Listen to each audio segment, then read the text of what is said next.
Today on NFL's greatest games. They are really moving the ball well. They're pushing the Niners around. Back of the end zone, Shockey drops it. What a comeback. Oh, the Giants lost their composure. Matt Bryant will have to connect. If not, the season is over. Ready for the snap by Junkin.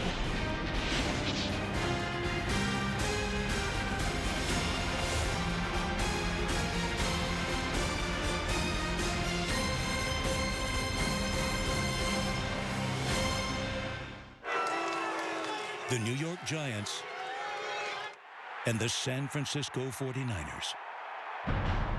In the 14 seasons from 1981 to 1994, the two teams combined to win 7 Super Bowls. By 1997, both franchises were in need of a new leader. Each selected first-time head coaches with a reputation for developing star quarterbacks. That's good. Good hard push. Jim Fossil in New York, Steve Mariucci in San Francisco. Keep this stance. In Denver, Fossil helped revive the career of John Elway. Mariucci mentored Brett Favre in Green Bay. His first quarterback in San Francisco was another future Hall of Famer, Steve Young. Series, I'm going to stay with. Is this fun or what?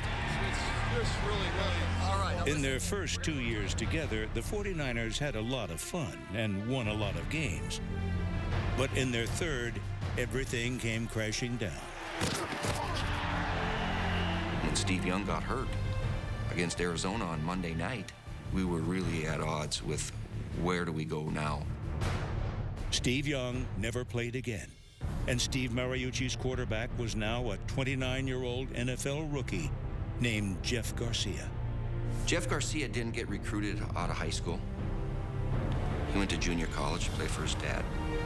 He went to San Jose State, played well at San Jose State, but didn't get drafted, didn't get invited to the combine. He had to go up to Canada and wait his turn. Won a Grey Cup up there.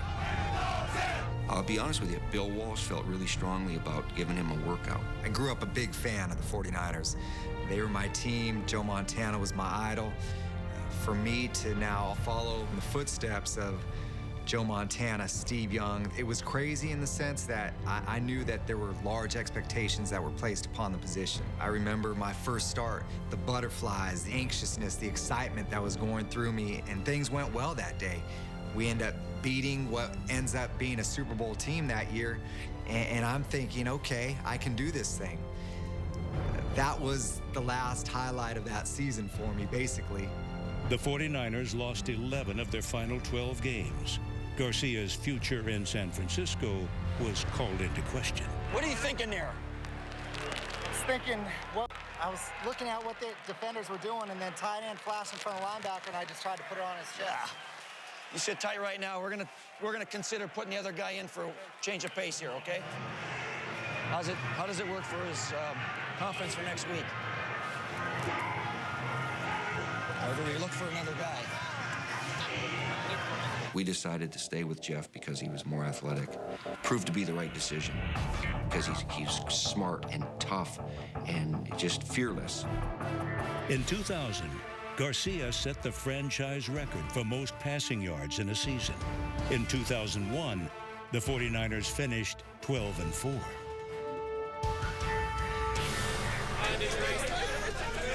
Enjoy that one, man. It's going down in history. That's one of the great wins. Meanwhile, in New York, Fossil's rebuilding plan involved cast-off quarterback Kerry Collins. Collins was the 5th pick in the 1995 draft.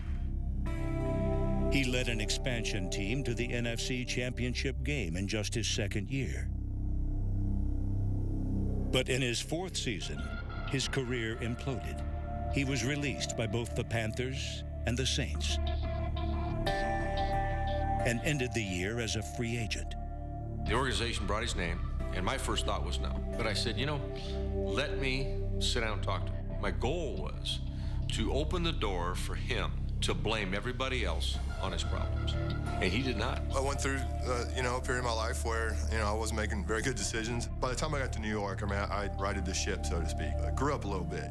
I remember the first practice we were out, and he was like, I haven't been sober for this long in a long time. It's so fun to play when you're sober. And I'm looking at him like, well, so I guess all the stories were true. In 2000, Collins launched his comeback, and Coach Fossil threw down the challenge that would change the Giants' season. Get off my coach's backs. Get off the players' backs. I'm responsible for the whole thing. I'm raising the stakes right now. If this is a poker game, I'm shoving my chips to the middle of the table.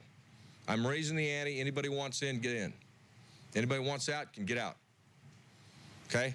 This team is going to the playoffs. The Giants went on to win their next 7 games, including the most one-sided victory in NFC Championship history. Collins led the way with a record-tying 5 touchdown passes. I've never been more proud of a guy that I can think of that came in under the glare of New York, made a significant change in his life. Good job, man. Thank you. Thank you. Great job. Thank you. Unbelievable. Thanks for everything. Hey, put it on your shoulder and you get it right on through there. 2 years later, another bold move by Fossil led to a Giant resurgence. With the team slumping, Fossil took the play-calling duties away from offensive coordinator Sean Payton. With Fossil calling the shots, the Giants put together a late offensive charge, led by rookie sensation tight end Jeremy Shockey. With wins in their final 4 games, the Giants made the playoffs as a wild card. They entered the 2002 postseason as the hottest team in the NFC. In San Francisco, just making the postseason in 2002 wouldn't be enough. Mariucci was under fire to challenge for a title. 4 years had passed since his last playoff win. Young almost falls down. Throws to the end zone. Owens! Caught it! He caught it! He caught it! He caught it! In that time, wide receiver Terrell Owens had gone from playoff hero Garcia steps back in the pocket and throws deep middle to Owens. He's alone. to superstar Dragging a defender with him. Breaks the tackle of McKenzie and walks. to one of the game's strangest sideshows. Oh my goodness. He did not just take the pom-poms and start cheering. Anything that I did, it was not out of spite. It was all in good fun. What is that a pin? Yeah. He had a pen in his sock, and he pulled it out and autographed the ball. My relationship with T.O. is unusual. It's unique. It's strange. Dumped Gatorade over my head. He, played on my bocce ball team. Where it came to a head was when he went to the Star in Dallas. I thought it was not being professional and showing good sportsmanship. So I suspended him without pay the next game. And that's when we started bumping heads. But that's not to say he wasn't very productive. He was fabulous. But he played angry. Who can make a play? I can. Who can make a play? I can. In 2002, Owens continued to make plays, even though he was not at full strength. I had been hurt all year. I had a torn groin. It felt like I was just tearing muscle and people just kind of splitting me open. Midway through that season, all the way to the end, up until the playoffs, I barely even practiced. With Owens sitting out the final 2 games, the 49ers won the West in 2002. But they would have to do better than that if the Mariucci era were to continue. And so the stage was set. 2 legendary franchises, 2 explosive offenses, with 2 similar stories of revival meet in one wild playoff contest. The 2002 NFC wildcard game between the New York Giants and the San Francisco 49ers one of the NFL's greatest games.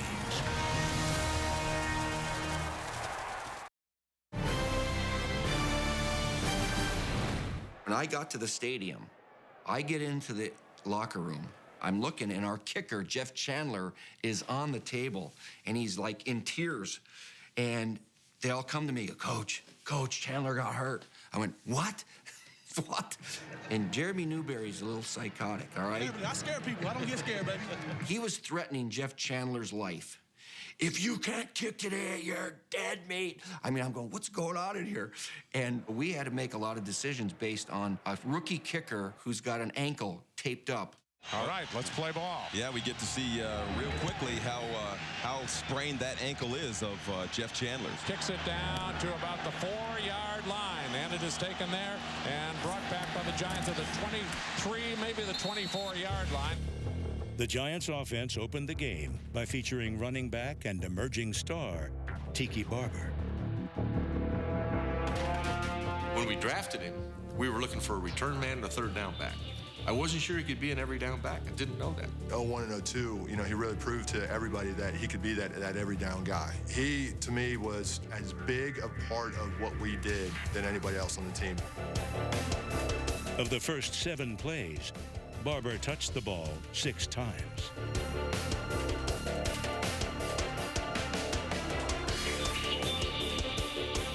I always tried to spot Tiki when I could, pull him out, give him a little breather. We weren't quite in the red zone, but we were knocking at the door, and he'd been in. Give me float right, 41 front and smoke. But I knew I wanted to run a play-action pass and try to get the ball down the field. So what better than to send Ron Dane in? What are they looking for? They don't think Ron Dane's coming in on a pass play. Different running back now, Ron Dane out of the University of Wisconsin. After a play fake, Collins drops back to throw, throws across the middle, deflected in the air, Niners should have it, and they do. Julian Peterson on what amounted to nearly a triple deflection. Ron obviously wasn't the best receiver out of the backfield, but he was capable. I may have thrown a little bit too early. I surprised him a little bit with a little too much on it. Tiki probably would have caught it. So Ron Dane, I guess, wasn't really ready for it. Bounced off his hand, and Jeff Albrecht just tapped it to see if anybody else could get it. I just kind of tapped it to myself. Julian Peterson's interception was reminiscent of the play he made when the 2 teams met in Week 1 of the 2002 season. In that game, the Giants' defense was determined to shut down 49ers wide receiver Terrell Owens. We were a physical secondary, and we were going to play physical. If he gets the ball, we're going to try to hit him. If he doesn't have the ball, we're going to try to hit him. We hit him pretty well, and he turned down a lot of plays because of that.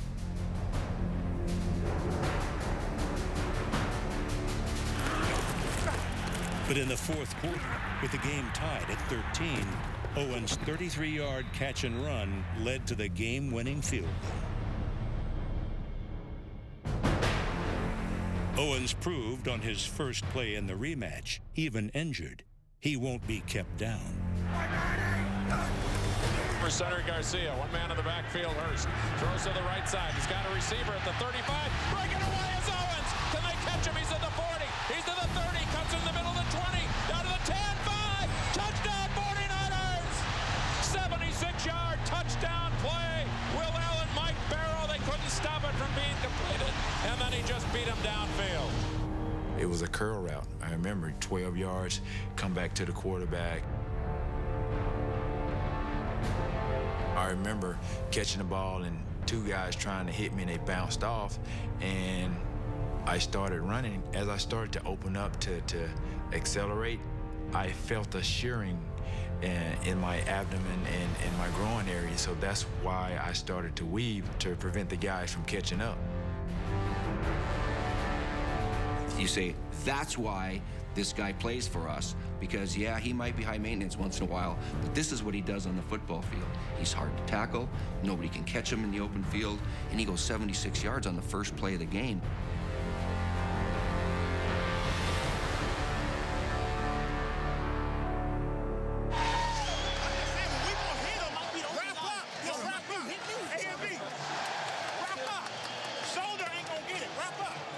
They had a number 81 that was pretty darn good, too.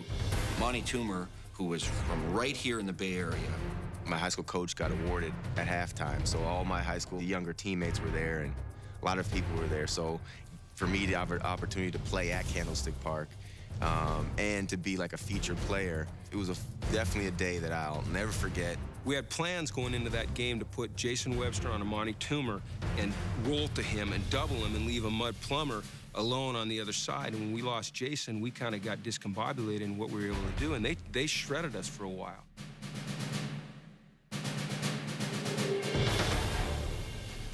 Short set, lobs it left, looking for Toomer. He's got it for a touchdown on Plummer.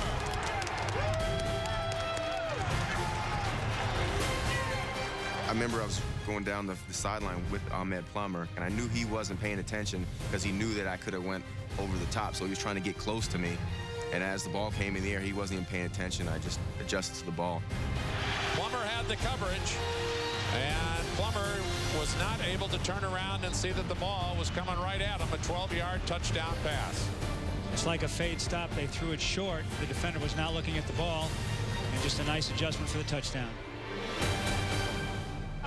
Hey, great job, big guy. Yeah. Way to go, man.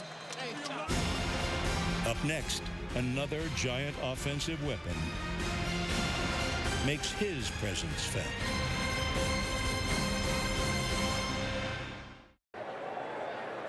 Rookie tight end Jeremy Shockey was at the center of attention from the first day he arrived at Giants camp. They called him to stand up and sing. And he just got into dinner stuff, and he says, "Can I eat my dinner? Then I will." And then Brennan Short, one of our linebackers, didn't like it, came at him. They start this big fisticuffs, and in my mind, I said, my man's arrived. I needed an offensive guy like that. In his first action in a game, Shockey proved his worth to the rest of the team.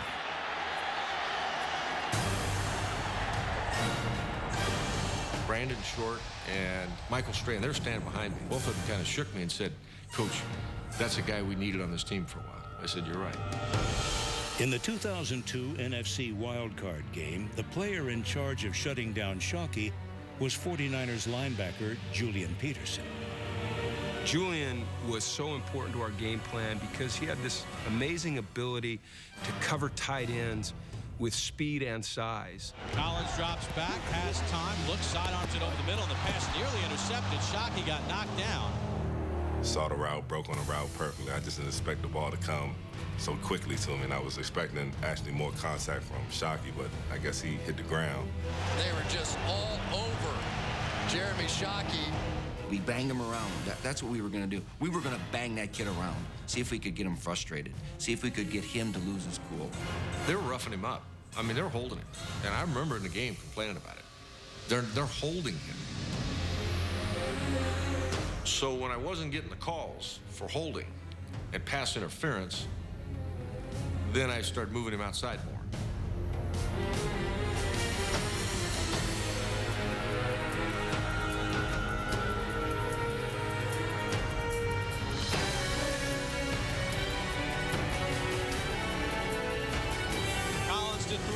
Swings it right. He's got Shockey at the 10. Bounces off a tackle at the 5. Dives for the end zone. And they say he's down at the half-inch line. Shockey just beat him right off the line. So I tried to get it to him, and he curled in a little bit. When I threw it to him, the safety came over and, like, you know, tried to blow him up.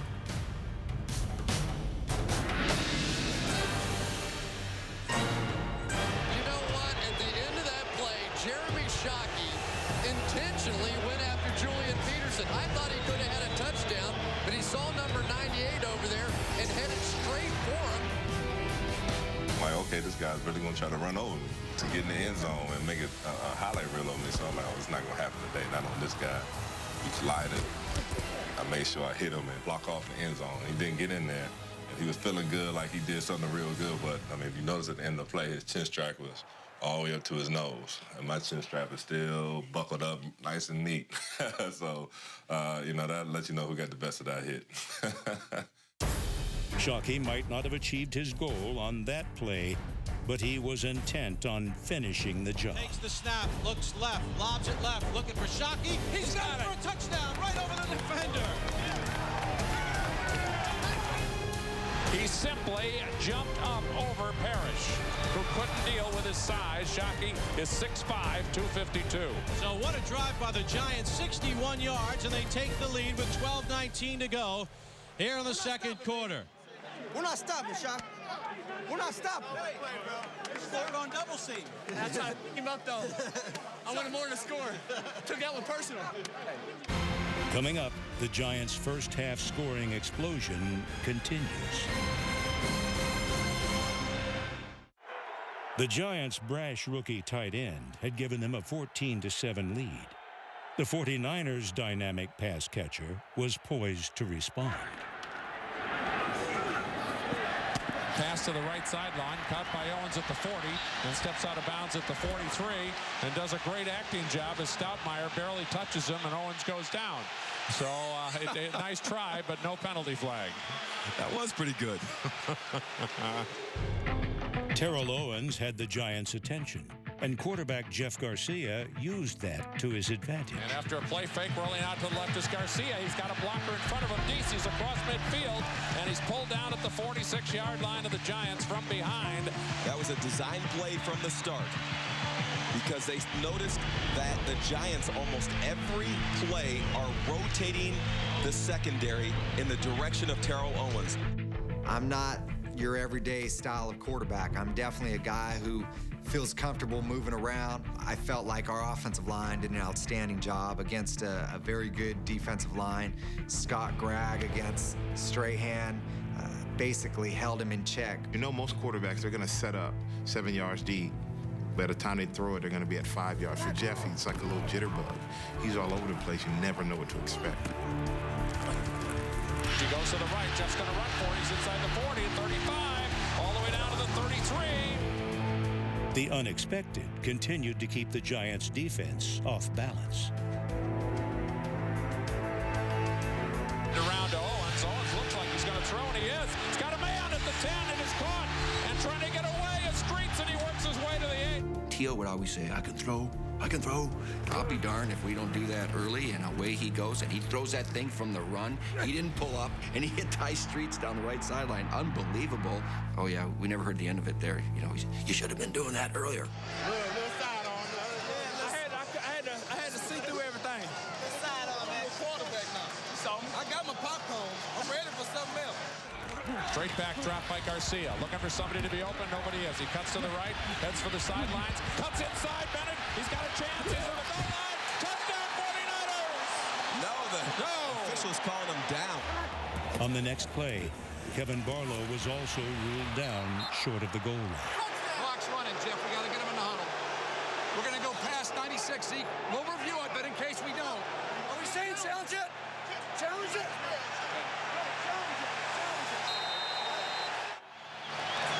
After review, the ball carrier broke the plane to the goal line. Touchdown, 49ers. As the afternoon wore on, the 49ers' prospects began to dim. The sun became a factor in that game because they had a throw down the sidelines. Their wide receiver didn't. He still hasn't seen it. And then they punted to us, and Cedric Wilson went back there. And Cedric Wilson has to worry about the sun right now, which is just barely over the edge of the stadium now. Wilson having trouble seeing it, as I said. Giants are going to pick it up. It's loose at the 5-yard line. Oh, what a mistake by Wilson. He shouldn't have gone anywhere near it when it was apparent right off the bat. He couldn't really see what was going on. Johnny Harris comes up with the ball for the Giants. They're in business at the 8-yard line. Niners crowding the line. They come with a blitz. Collins rolls right, throws right. Toomer's got it, makes a sick move, and walks in for a touchdown. The second touchdown, great move, and they worked on that cornerback. We called a play anticipating them blitzing, and basically all it was a 5-yard hitch route that we had a little roll on to get away from the rush, and all I had to do was take 5 steps and throw it to Omani, and he made the guy miss and scored a touchdown. And the Giants get an enormous break in this football game to take a 21-14 lead with 2:49 left in the second quarter. On the next possession, the 49ers gave the Giants another break. Garcia stays in the pocket, now steps up, throws on the run, and it's picked off. The Giants have an interception. Jason Sehorn. I threw the ball a little bit behind JJ. Jason undercut the route, and that was a critical mistake on my behalf at that time of the game. And the Niners getting rattled and coming apart. J.J. Stokes was coming across the middle. He didn't seem like he was interested in trying to go for that pass. Seahorn trailing, just dove in front to make the catch. Collins back to throw. Has time, lobs it over the middle. He's got Barber on the run. Tiki knocked down at the 23-yard line, and the Giants call a timeout with 24 seconds to go in the half. We call a seam route for me, right down the middle. I know I'm going to be on a linebacker. I know I'm going to beat him, but I also know I'm going to take a shot because I'm running right to the safety. And Kerry Collins looks off and lost it to me. And I remember I caught it with my fingertips, and I see the guy coming. I'm like, oh, just let me hold on. Just let me hold. Let me catch it before he hits me. I caught it, and he banged me.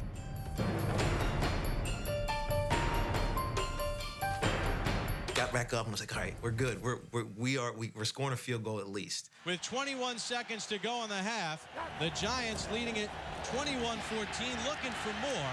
Back to pass, pumps, looks, lobs it left. He's looking for Toomer, and he's got it for a touchdown. Right over Plummer again. His third touchdown catch of the half. These corners cannot deal with Amani Toomer. He is killing them. Amani Toomer with 2 men on him. Plummer and Bronson, and he caught it anyhow. I couldn't really see the ball, and then it kind of hit me in my shoulder. Then I grabbed it, and I just tried to hold on as much as I could. Hit my head on the ground, the helmet flew up, and I was a little dizzy after that. But it always hurts just a little bit less when you're in the end zone. Nice job. Way to go, Chuck. So the Giants, who've won 4 in a row and were regarded by many as maybe the most impressive team going into the playoffs in the NFC, are proving it now this afternoon. At the half, the Giants 28, Niners 14. The 49ers entered the second half trailing by 14. A hint of desperation had already set in.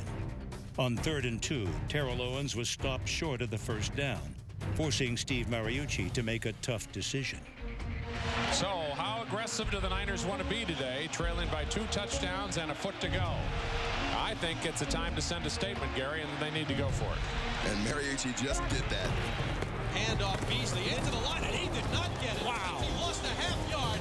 Great penetration by the Giant D-line and linebackers.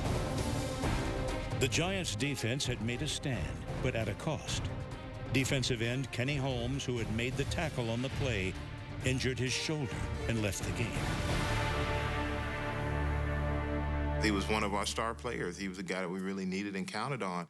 When I saw Kenny go out the game, I knew that could come and haunt us later in the game. Kenny Holmes was out, but at the start of the third quarter, it was the 49ers defense that looked undermanned. The Giants' unheralded offensive line paved the way for Tiki Barber.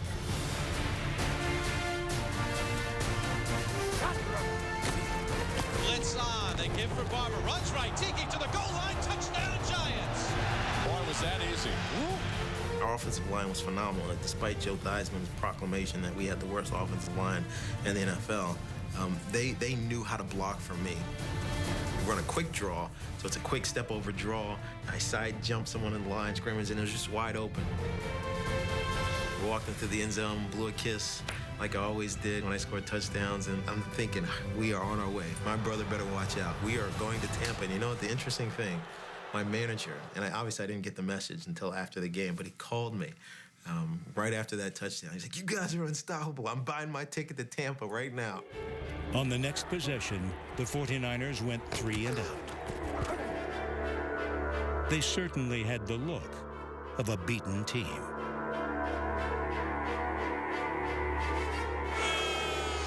Now they're booing the San Francisco offense. Right now, the Giants are controlling the trenches on both sides.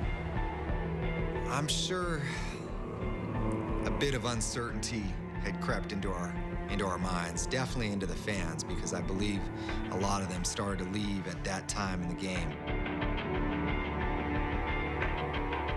Play fake to throw all day, looking left, looking for Toomer. He's got him on the run to the 10, to the 5, and knocked out of bounds inside the 5 at the 4-yard line. He's just eating up this secondary, and they don't have anybody who can cover Toomer. Ahmed Plummer is just rattled. Ahmed Plummer thought about taking himself out of the game because he was struggling. I'd say that if I had to be proud of any moment in professional sports, it was the moment that I played part-time psychologist with Ahmed Plummer on the bench, trying to goad him into going back in the game and performing, because he was a broken man. I actually had him turn around and look up in the stands, and I said, look at your wife, look at your kid. If you're going to do it for anybody, do it for them. First and goal at the 3, and if a touchdown is here, the route is on. The 49ers defense had one last chance to regroup. They stopped Giants running back Ron Dane to set up 2nd and goal. Play fake. Collins rolling right. Pumps, looks back of the end zone. Shockey drops it. He dropped it in the back of the end zone. He was right there. He had an easy touchdown, and he just dropped it. Boy, Collins couldn't have thrown a better pass on the run. He was getting pressured from the outside, and he found Shockey right across the end zone and went right through his hands. Very catchable football. The crucial play of the game, and you hate to blame Jeremy for it, because he had such a phenomenal day. If you said, this situation, who do you want to throw the ball to? Clutch player playing good, Jeremy Shockey. 9.5 yards deep in the right corner of the end zone, the ball in his hands. Peterson was there but had nothing to do with it, and Shockey, who made a better catch than that earlier for a touchdown, just didn't catch it. If we score that touchdown, it's over. They can't come back, and it's impossible. There's not enough possessions for them to come back in this game. Would have put them up 42-14. That score, to me, seems insurmountable at that point in the game. Shockey had another chance on the next play. He was ruled out of bounds, and the Giants settled for a field goal. Snap, spot, tick on its way, and it is true blue. It was kind of a moment, like we got out of that one, because if they score a touchdown there, the game's over. It's over. I don't care what you say, it's over. Coaches and athletes are confident guys, and everybody probably would say publicly, I knew we would win it. Myself, I'm looking at the scoreboard going 38-14. Oh my God, if we don't get this thing fixed fast, this thing could be 60-14 in a hurry, because it was rolling the other way. Coming up, the 49ers mount a comeback for the ages. With 20 minutes left in the game, the Giants celebrated a seemingly insurmountable 24-point lead. I think we're all conditioned to never get complacent, never think that the game's over. So many things can happen, but you're thinking 38-14 that, we probably got this one. You're thinking about what seat you're going to get on the airplane. You're thinking about, okay, next week we're going to go to Tampa. You're thinking all kinds of crazy things. The 49ers shifted to a no-huddle offense, and for the first time in the game, had success throwing underneath the Giants' secondary. Johnny Lynn, the defensive coordinator for the Giants, doing a great job, obviously, holding the Niners to only 14 points. But now they're getting soft, and the 49ers are moving the football. On the defensive side of the ball, we made a tragic decision. Jason Sehorn covering Terrell Owens for 15 minutes. It wasn't really a decision to put Sehorn on Terrell Owens. He was lining up in the slot, and Sehorn was our nickel corner. So he was the guy in charge of handling the slot receiver when T.O. would line up there.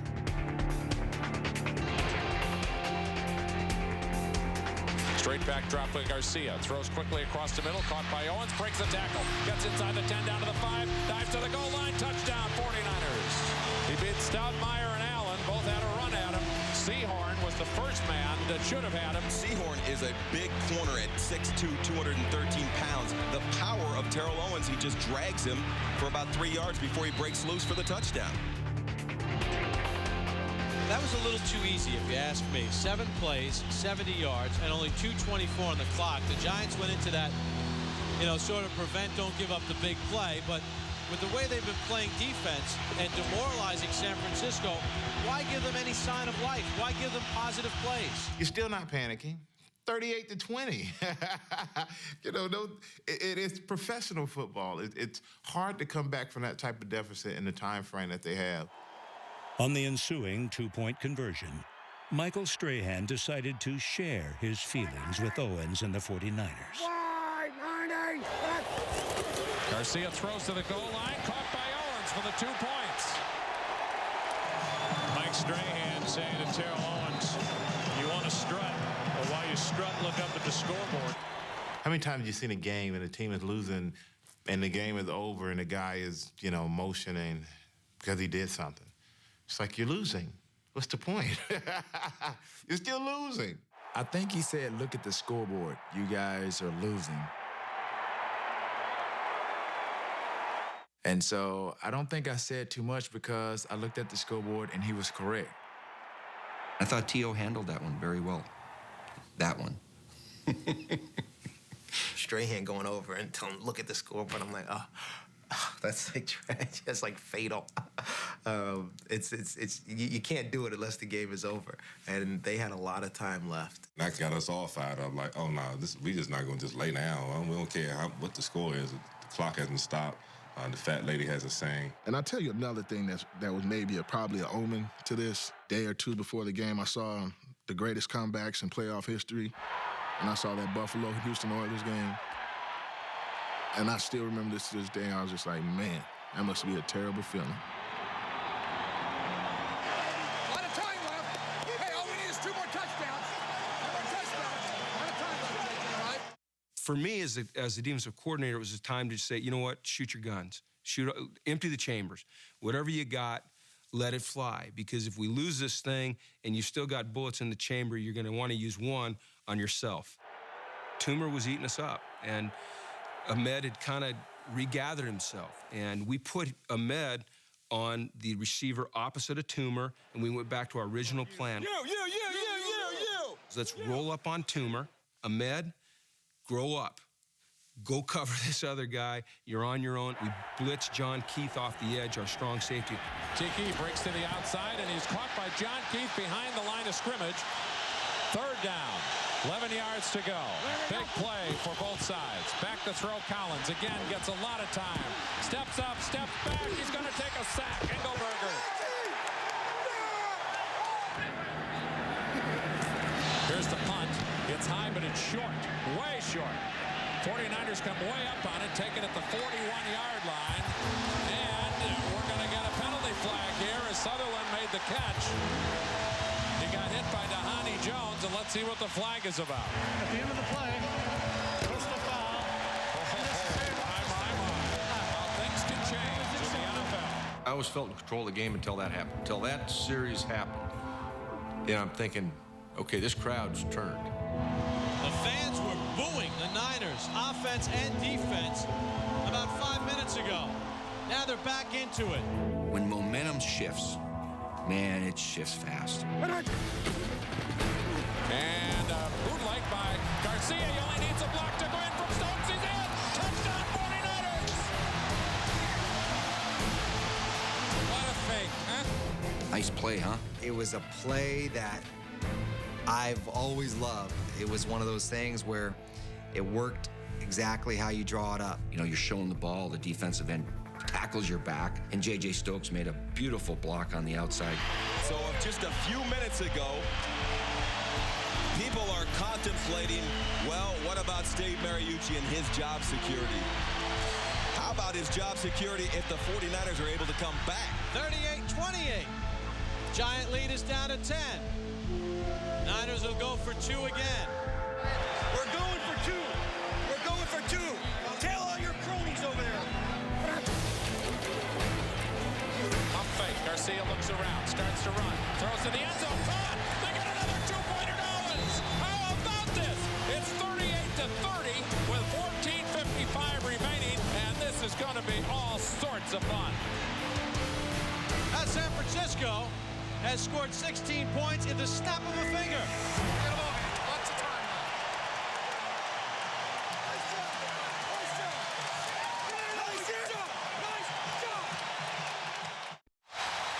In a span of just over 2 minutes, San Francisco had cut a 24-point lead to 8. Now, with just under a quarter left, the 49ers needed a defensive stop to keep the comeback going. Fossil turned the dial down on the offense, and we kind of slowed things down a little bit, trying to waste time, and it just was too much time on the clock. I felt like our defense was getting tired. Now I feel like they've been in 2-minute offense now for a while, and I needed to start taking some time off the clock for them. All we needed to do was have a drive. We didn't have to score. We just had to have a drive. All right, it is 3rd down, 8 yards to go from the 36. This place is absolutely frantic right now. Throws deep middle, almost intercepted, oh my! Incomplete pass though to Hurd, and they'll have to punt the ball. Jeff Garcia took over and once again drove the 49ers downfield.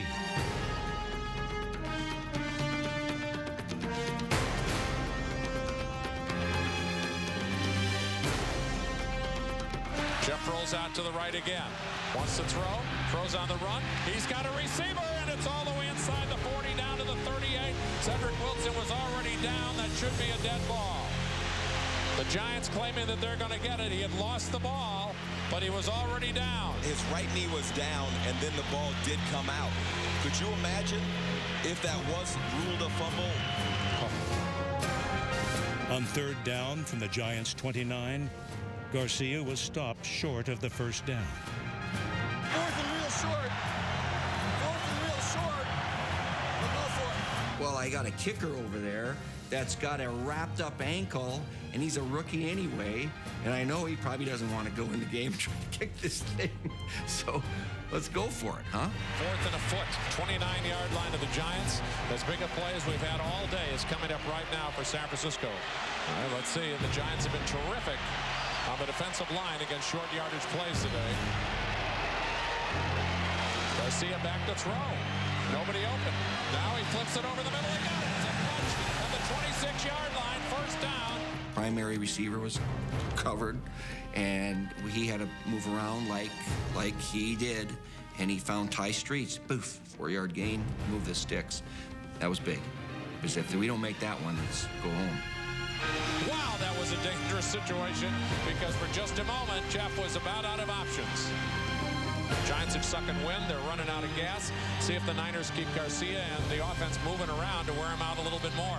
Owens in motion to the right. Garcia back to pass. Steps up over the middle. Owens dropped it at the goal line. He had to step on Sehorn. 3rd and 7 at the 8-yard line. Is this a big deal? You better believe it. Straight back drop by Garcia. Looks for the end zone. He's in trouble. He gets away. He starts to run. He throws and throws it away.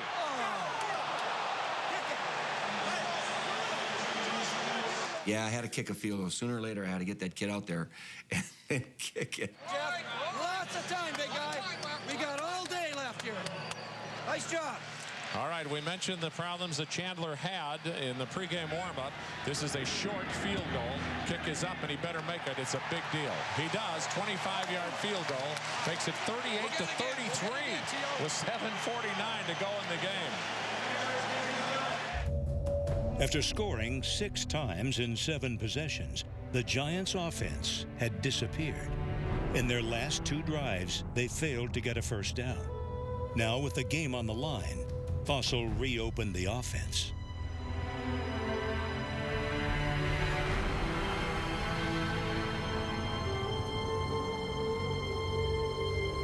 With Jeremy Shockey leading the way, the Giants marched into 49ers territory.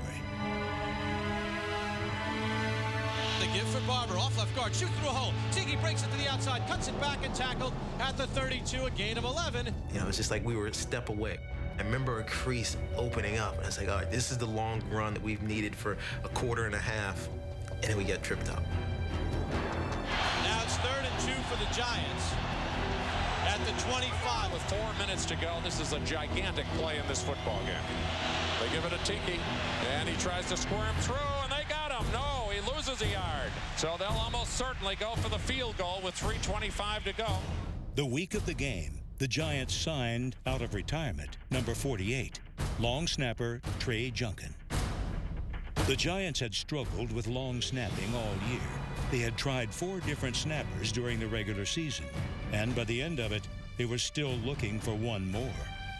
I just remember saying to the organization, I said, you know what, we're going to the playoffs now, and I don't need some guy that I'm not sure how he's going to react to a playoff game, because it's a different tempo.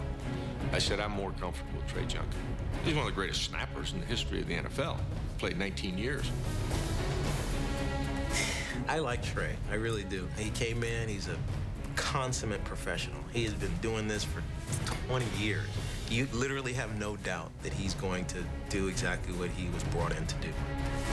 It's not a gimme. It'll be 41, 42 yards.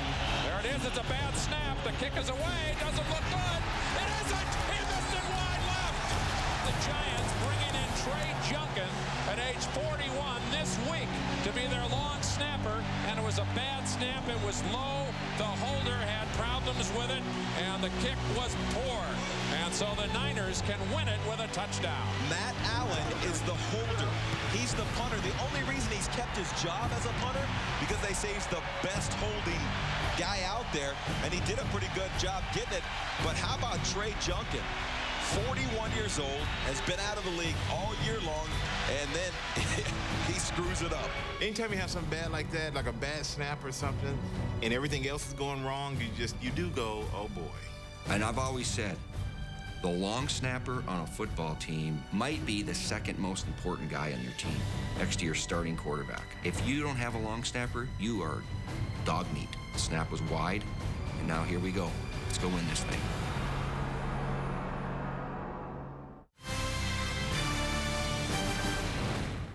At the end of the first half, Terrell Owens had a message for his teammates. I went into the locker room disappointed and looking at the score and like, wow, there was so much talent in that locker room. There was no reason for us to be down the way we were. Now, with the game within reach, Owens had a message for quarterback Jeff Garcia and wide receiver Ty Streets. I told Ty and I told Jeff a lot of attention was going to be drawn my way because of things that I had been doing throughout the season and obviously in that game. So, Jeff, be smart. Don't force anything to me. If it's a one-on-one matchup, with Ty, I had a lot of confidence in him, to exploit those matchups and make a play. Okay, man, can it get any more dramatic? Maybe it will. 1st and 10, 32-yard line, 5-point game. Garcia straight back to throw. Steps up, throws to the right flat. It is caught by Stokes. Still isn't down at the 35-yard line. Finally gets out of bounds near the 36. Straight back drop by Garcia. Garcia throws. The ball is caught. And it's a first down for San Francisco at the 43. Terrell Owens. Garcia looking left, throws it left. He's got the tight end Johnson tackled at midfield. The Niners have a 3rd and 3. Clock moving, 1:45 to go. The Giants lead it by 5. Short set, looks left. He's got the tight end wide open. Down the left sideline is Johnson. The Giants blew the coverage, and he gets shouldered out at the 25. A good spot there by Garcia because he noticed he was all by himself, unguarded, and he threw a bullet. 2 guys on the other receiver. Johnson wide open. Simple as that. 25-yard gain. 1st and 10 Niners at the Giants' 25. To the right is Garcia. Steps up in the pocket. Starts to run the other way. They don't see him. He's to the 15. He's down to the 13 and pulled out of bounds at the 13-yard line by Sean Williams with 1:14 to go. Jeff Garcia looking downfield. Nice coverage by the Giants in the secondary. But remember, it is man-to-man coverage. They turn their backs to the line of scrimmage, so they don't see the scramble. And they're doing it with the arm and the legs of Garcia. Well, they're not in the end zone yet, and there's 1:10 to go. And can the Giants make a stand and keep the Niners their defense and end their season? Has to be exhausted. They have all the confidence in the world. They have their crowd behind them. When you're on the opposite side of that, sometimes it feels like an avalanche. You have to just sit there and watch it happen right in front of your face, and there's nothing you can do about it. The Niners need a touchdown to win, and they are 13 yards away. Jeff takes the snap. Straight back drop. Has time. Throws for the end zone. Caught! Touchdown 49ers. Ty Streets. The fantastic part about that play was the throw. The corner actually played the route pretty well in the sense that he sat inside of Ty. He didn't allow Ty to truly cross his face, which is what we want in this type of situation. I could see where the corner was sitting and tried to put the ball in a place that was away from the defender, but yet give Ty a chance to make a play. Jeff Garcia just threw the perfect pass. Ty Streets was over there on Will Allen, and he ends up pivoting to the outside, exactly the read that Jeff Garcia had, and he delivered it exactly where he needed to. What a comeback. That place went crazy.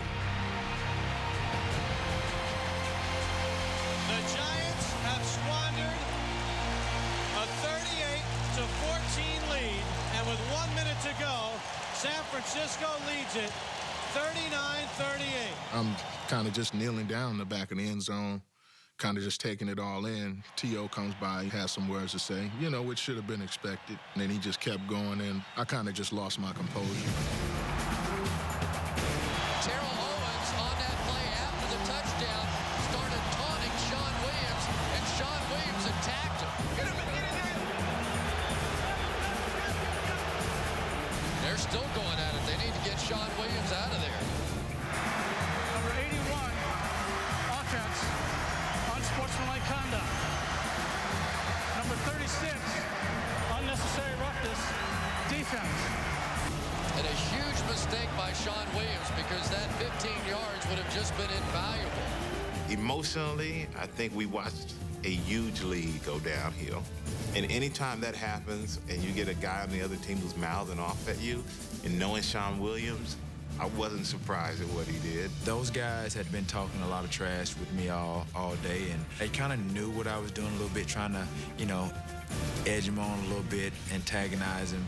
And, you know, I think it kind of worked. All right, San Francisco will go for 2. It's 39-38, and 2 means that the Giants can only force overtime. If the Niners don't get it, the Giants have time to win with a minute to go. Takes the snap, back to pass, looking for Owens, picked off by Will Allen, but you can't run it back. It's just a negated 2-point conversion. Now a late flag on Owens as he ran into Will Allen. Now there's a fight on the field. Giants reacted. Oh, the Giants lost their composure.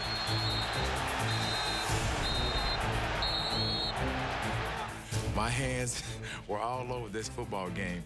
I didn't know the rules, really. On a 2-point conversion, I didn't know if you could return it or not return it. All I know is they had the ball, and I tackled the guy or what have you. Maybe I wasn't supposed to, or I was supposed to know the rules. I don't know what happened. I was fortunate because it was offsetting.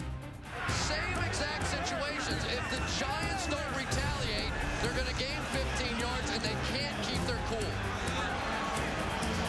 It's ridiculous, absolutely ridiculous for professional football players to blow that situation 2 times in a row. Now, the first penalty I can understand and I take 100% responsibility for, but at that point, Newberry, the center for the 49ers, him and Will Allen are in an altercation.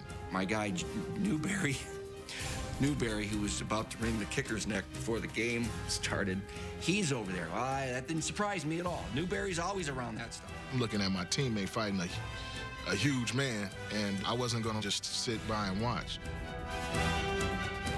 And I don't know if people can understand that, but if you have guys that you spend that much time with or family members, if you see they're in need, you know, you kind of bypass all what's going to happen after that. You just focus on helping the person in need.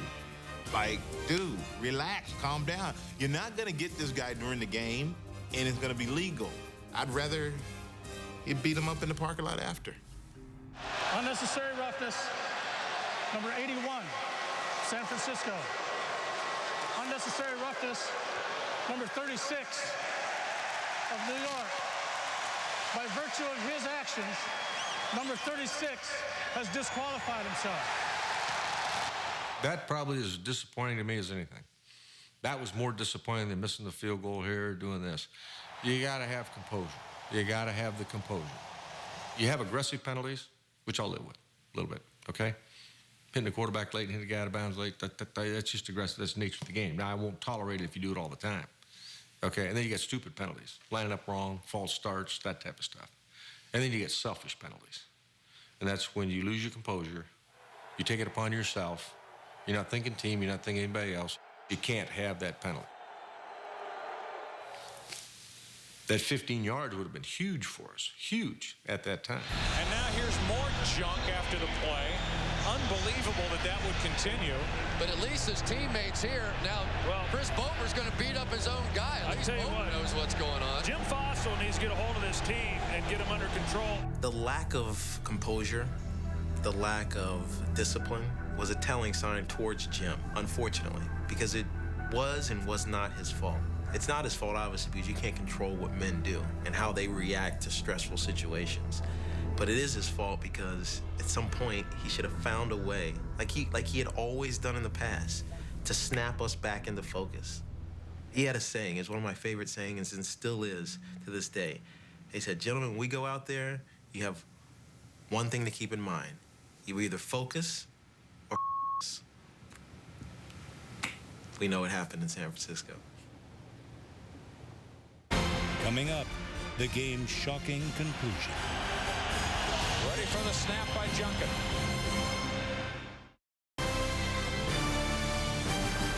All right, this game isn't over. There's a long 1 minute to go.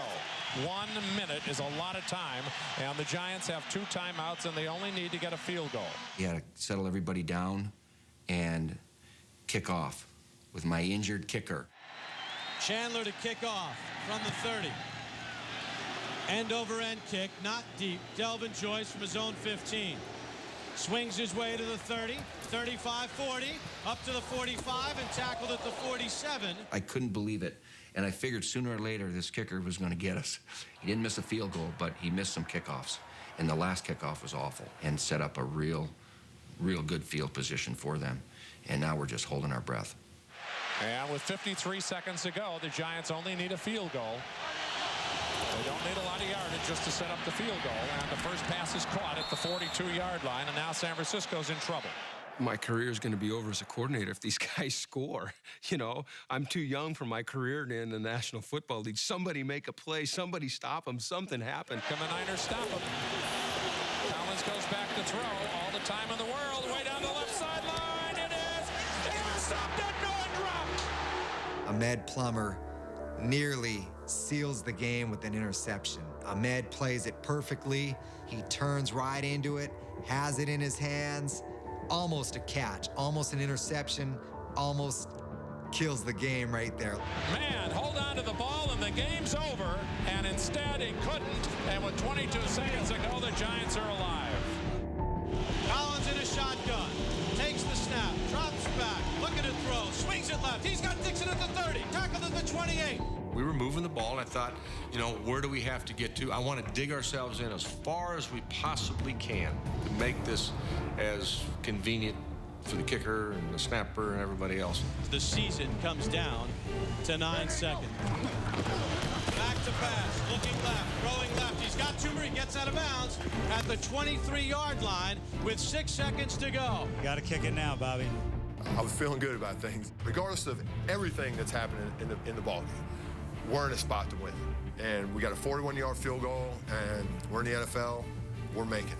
Hallelujah! Hallelujah! Hallelujah! Let's go! Come on, Matt Bryant! So now it comes down to the field goal try by Matt Bryant. The former pawnbroker out of football for several years has a chance to be a legendary hero in New York if he hits a 41-yarder from the left hash mark. So Trey Junkin's been sitting on the couch watching the NFL all year long for 17 straight weeks, and now he's in a pressure cooker situation having to snap this ball back. Trey Junkin, it's in your mind. He messed up that other snap, but you know what? It's Trey Junkin. He's done this for years. He could do this with his eyes closed. This is going to be fine. I'm sitting there watching this happen. You're just hoping and wishing for the worst possible situation for the other team. Remember, the last snap from Trey Junkin was low. Ready for the snap by Junkin. Here it comes. It's another bad snap, and now they're going to have to try to throw for it. I saw the bad snap right away, and my heart just sunk. I'm sitting there thinking, it's only third down. Just throw the ball down. Just spike it. Give us another chance. But Matt Allen picks it up. He starts to roll. I'm like, oh, that's the ball game. I've never seen any sort of play ever made by a holder after a fumble snap in any situation. It's almost like you've won. We've won. Because there's no way he's going to score from 30 yards out. Everybody was on their feet because what's going to happen when this punter, throws a hand grenade down to the other end. He just heaves the ball. I didn't even know this guy can throw the ball like this, but he just heaves it. Ball goes up. He might catch this.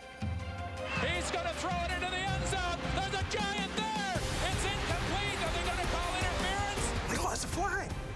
Everybody on the sidelines run. That's a penalty. We get the ball on the 2-yard line. This is a chip in. Game's over. We're going to win. I saw a penalty flag, and I thought they called it. No, this is a pass interference. We're going to lose the game off of this. And the crowd was crazy, and the team was on the field. I was kind of waiting for the officials to bring everybody back. No, get it straightened out, try it again. Well, that's not what happened. The officials did call a penalty, but it was on the Giants. Game is over! Game is over! 49ers win! They haven't explained the penalty, but they have clearly said the game is over. The officials are calling it over. Yes, it's chaos, folks, but isn't it fun? I'm just laying on the ground like, oh my God, it was like the weight of the world just off my shoulders. Like, we did it. It wasn't a bad dream after all. My favorite picture of all time is a picture that one of the photographers for the San Francisco 49ers took of me seconds after that play transpired. There's guys on their knees, there's officials huddling, and I'm walking off the field with my finger up. I knew it was over. I said, I'm going in, and I think basically I couldn't take anymore.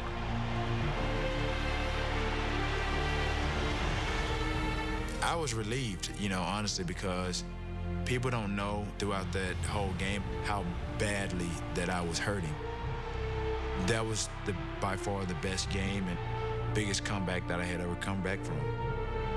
I wish I could have bottled up the feeling in the stands. How that feeling was in that stadium is hard to match with any other experience that I've had in my life. It was the craziest locker room I've ever been around. I think half the fans in the stadium ended up in our locker room.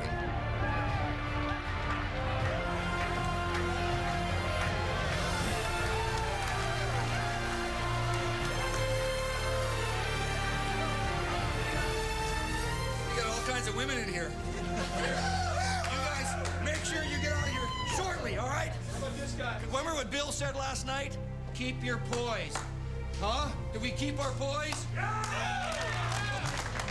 Except for a couple little fracases in the end there, but I'm proud of every one of you guys. That's a big-time game in National Football League history, Julian. That's going to go down in the annals as one of the great ones. You know when you watch classics and all that? It'll be on that one, all right? Maybe I knew deep down that we dodged a bullet, that had we lost that game, maybe I'd have been gone the next day. I think in the back of my mind, I knew that or felt that without telling anybody. So the win was exciting, but in some ways it was a relief. It was a relief that, hey, we survived another week. Up next, the aftermath of one of the most controversial endings in NFL history.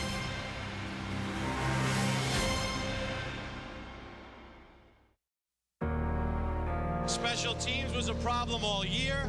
Trey Junkin signed this week, a 20-year veteran, with 2 poor snaps, and the Giants not able to kick a field goal twice late in the fourth quarter, and the Giants are going home. The aftermath of that game was pretty ugly. I remember Michael Strahan being in a foul mood. Sean Williams, who had completely disintegrated and got thrown out of that game, was not standing there willing to take responsibility for the loss.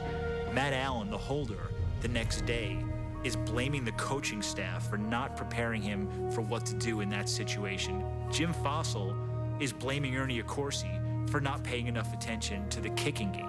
The thing that really bothers me, it really does, is, we went into the season very unknown in the snapping and holding and kicking department. It's been a constant juggle all year long, and it finally got us. I mean, if we just snap it and kick it, we're all right, but we don't get it done. I've always been trying to be cautious, but sometimes, I mean, you can't protect your own hurt inside. You think anybody can go into a locker room and just put everything in perspective real nice, make everybody feel good?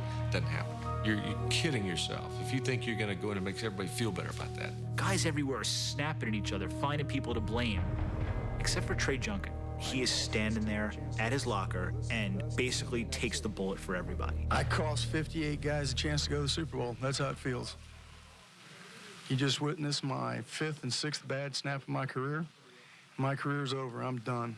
And I'd give anything in the world except my family at this point right now to have stayed retired. That was his best moment of his brief Giants career, and it's a shame because there's not a single person in that locker room that handled that loss with as much dignity as he did. It was the most disappointed I've ever been, and if I saw Trey Junkin right now, I don't know what I'd do to him. Given the same circumstances, I'd give Trey Junkin the same chance. I wanted a veteran guy, and I knew he was a professional. And it's just like all games. You know, everybody wants to point the blame at somebody. You know what? Should have been a non-factor. There's all kinds of things that could have gone on. After we kind of got over the shock, people started asking themselves, well, what could I have done? You know? Jeremy's probably saying, if I only would have just caught that pass. And I'm saying, oh, if I just would have broken that tackle and, you know, got down the sideline. 38-14, like, we got to win that game. I mean, there's no way we should have lost that game. We let it slip. We let them have it. And, it's nobody else's fault but our own. And a lot of other mental breakdowns and mistakes and penalties, chalk it up to us. We did it. We blew it. In a game of giant mistakes, the last one was made by the officials. On the final play of the game, the 49ers interfered with Giants tackle Rich Seibert. The penalty wasn't called because Seibert was ruled to be an ineligible receiver. He was eligible to go downfield. He checked in. It's announced over the loudspeaker. The Giants had ineligible receivers downfield, but number 69, Rich Seibert, wasn't one of them.